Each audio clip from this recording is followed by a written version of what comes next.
మహబూబాబాద్ జిల్లా సమీకృత collector office DEO కార్యాలయంలో తనకు కులం పేరుతో దూషించారంటూ గిరిజన మహిళ అవుట్సోర్సింగ్ ఉద్యోగి ఆవేదన వ్యక్తం చేశారు. గత 20 రోజులుగా నిరసన వ్యక్తం చేస్తున్న గిరిజన మహిళ పార్వతిని సేవాలాల్ సేన ఆమెను పరామర్శించి మద్దతు తెలిపింది. అనంతరం సేవాలాల్ సేన రాష్ట్ర కమిటీ సభ్యులు ధరావత్ వెంకన్న నాయక్ మాట్లాడుతూ 2017 నుండి అవుట్సోర్సింగ్ విధానంలో అటెండర్గా విధులు నిర్వహిస్తున్న గిరిజన మహిళను కులం పేరుతో డీఈఓ హేళన చేస్తున్నారని తెలిపారు.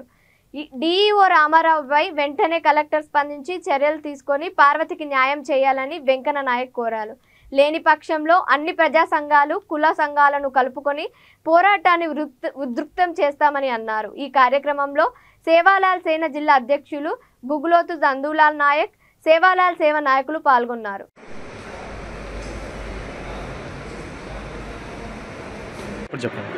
నా పేరు ధరంశెట్టి పార్వతి సార్. నేను 2017 నుండి అవుట్సోర్సింగ్ అటెండర్గా చేస్తున్నాను సార్, విద్యాశాఖ కార్యాలయంలో.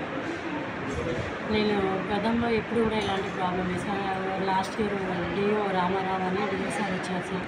ఎలక్షన్ రోజు నుండి ప్రాబ్లం తీస్తున్నారు సార్. కులం పేరుకొని మహిళలను చూడకుండా అవుట్సోర్సింగ్ పెట్టింది, నానా రకాలుగా మానసికంగా వేధించారు సార్. కొన్ని నెలలు ఆ వేధింపులు తట్టుకోలేక ఒకరోజు ఇంటికి వెళ్ళిపోయినాక కూడా ఆలాపేలా లేకుండా ఉద్యోగాలు చేయించడమే కాకుండా ఇంటికి వెళ్ళిపోయిన నన్ను 7:30 సమయంలో ఫోన్ చేసి వారిని సూపరింటెండెంట్ గారు ఫోన్ చేయించి వారిని పిలిపించి ఆఫీస్ పిలిపించి మళ్ళీ ఏడీ గారు డిఓ గారు ఆఫీస్ నుంచి చివరిలో అందరూ ఎవరు లేని సమయంలో పిలిపించిన ఎలా పడితే అలా నోటి మాటలు మహిళలను చూడకుండా మానసికంగా చాలా వేధింపులకు గురి చేశారు.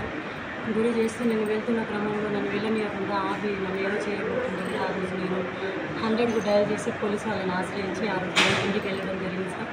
నెక్స్ట్ డే మార్నింగ్ డిఎస్పీ గారు కంప్లైంట్ చేశాను, ఇలా చేస్తున్నారు, నాకు ఇలా 2 నెలలు అవుతుంది, ఇదే రిపీట్ అవుతూ ఉంది, ఇలానే హరాజ్ చేస్తున్నాం, మాట్లాడుతున్నాం లేదు, ఫోకస్ నోటీస్ చేయడం, జీతం కట్ చేయడం, నోటి మాట కులం పేరుతో ఎలా పడితే నానా రకాలుగా ఇలా మహిళలను చూడకుండా ఎలా చేపిస్తూ ఆఫ్టర్ అవుట్సోర్సింగ్ అటెండర్ అది ఇది అని చెప్పేసి కలెక్టర్ నేను తీసేయమన్నారని గతంలో శాసన సార్ కలెక్టర్ గారు ఉండే తన పేరు చెప్పుకొని తన అందరితో ఎలా పడితే అలా మాట్లాడడం జరిగింది సార్.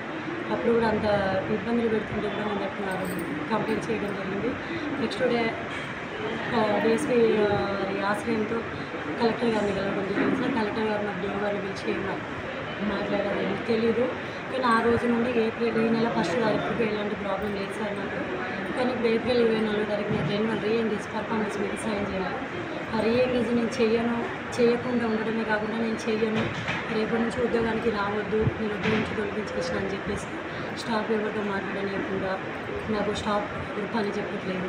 కూర్చున్న స్టూల్ కూడా చాంబర్లో పెట్టుకున్నారు సార్. సైన్ చేయవలసిన రిజిస్టర్ కూడా దాచుకొని స్టాఫ్ వాళ్ళే పెట్టుకోవడము, మళ్ళీ తీసుకొని దాచుకోవడం ఇస్తున్నారు సార్. ఇదేంటి నేను ఇలా నాది పొరపాటు ఉంటే మన్నించి క్షమించి నేను ఎక్కడ డిప్టేషన్లో పంపించండి, కానీ నా పుట్టిన కుటుంబాన్ని రోడ్డు మీద వేయకండి, పెద్దవాళ్ళు సార్ ఇలా చేయొద్దంటే రిక్వెస్ట్ చేసుకోవడం జరిగింది డిఓ గారిని ఏడీ గారిని.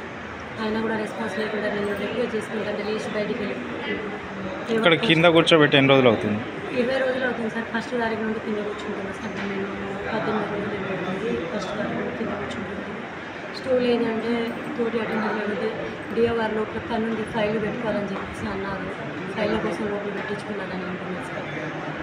ఎన్ని రోజుల కంచి కూర్చోలేకుంటే ఎట్లా బాగానే ఉంటుంది?